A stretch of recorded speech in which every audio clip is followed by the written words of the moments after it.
Typhoid fever, also called enteric fever, is a systemic infection caused by Salmonella enterica cerevar typhi.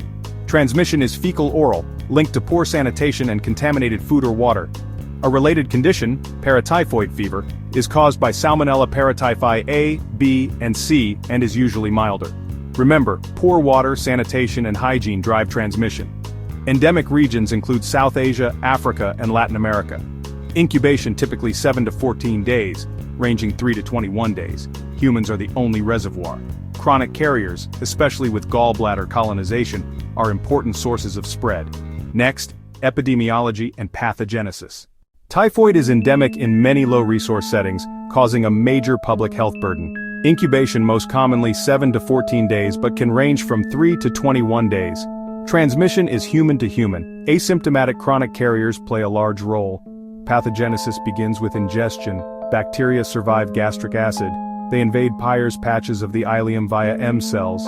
Next, they multiply in the reticuloendothelial system, liver, spleen, and bone marrow.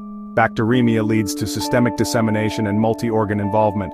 Endotoxin and the host immune response produce high fever and systemic signs. Clinically, this causes relative bradycardia, rose spots, and hepatosplenomegaly. Now to the clinical picture, what you must recognize on exams and in practice.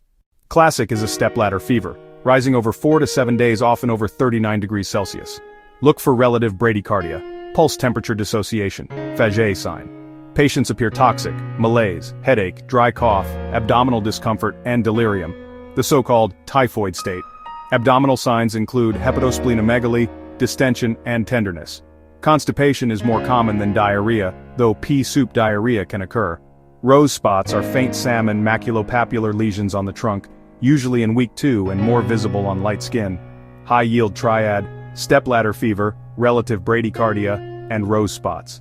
Major complications come from Peyer's patch erosion, intestinal hemorrhage, and possible ileal perforation. Other complications include encephalopathy, meningitis, myocarditis, hepatitis, cholecystitis, and chronic carriage. Next, diagnosis and management essentials. Blood culture is the gold standard in week 1. Sensitivity decreases after antibiotics.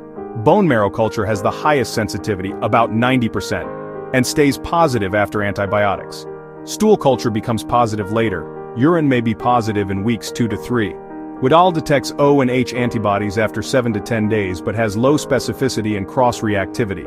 Rapid serologic tests exist, but accuracy varies. CBC often shows leukopenia with relative lymphocytosis, normocytic anemia, and thrombocytopenia. For uncomplicated sensitive strains, ceftriaxone is the drug of choice in many regions. Azithromycin is a common oral option. Fluoroquinolones like ciprofloxacin are often resistant in South Asia. Use cautiously. MDR strains treated with ceftriaxone or azithromycin. XDR may require azithromycin or carbapenems. Severe cases get IV ceftriaxone and consider dexamethasone for CNS involvement. Prevent with safe water, sanitation, hand hygiene, and food safety. Vaccines: Vi polysaccharide injectable 2 years, Ty21A oral live vaccine 6 years, and Vi conjugate vaccine for children 6 months. Vaccination is recommended for travelers to endemic areas, lab workers, and close contacts of carriers. Carriers often have gallbladder colonization associated with gallstones and increased gallbladder cancer risk. High-yield rose spots plus relative bradycardia. Blood culture first week, bone marrow culture remains positive after antibiotics. Most common complication is intestinal hemorrhage. Most dangerous is perforation.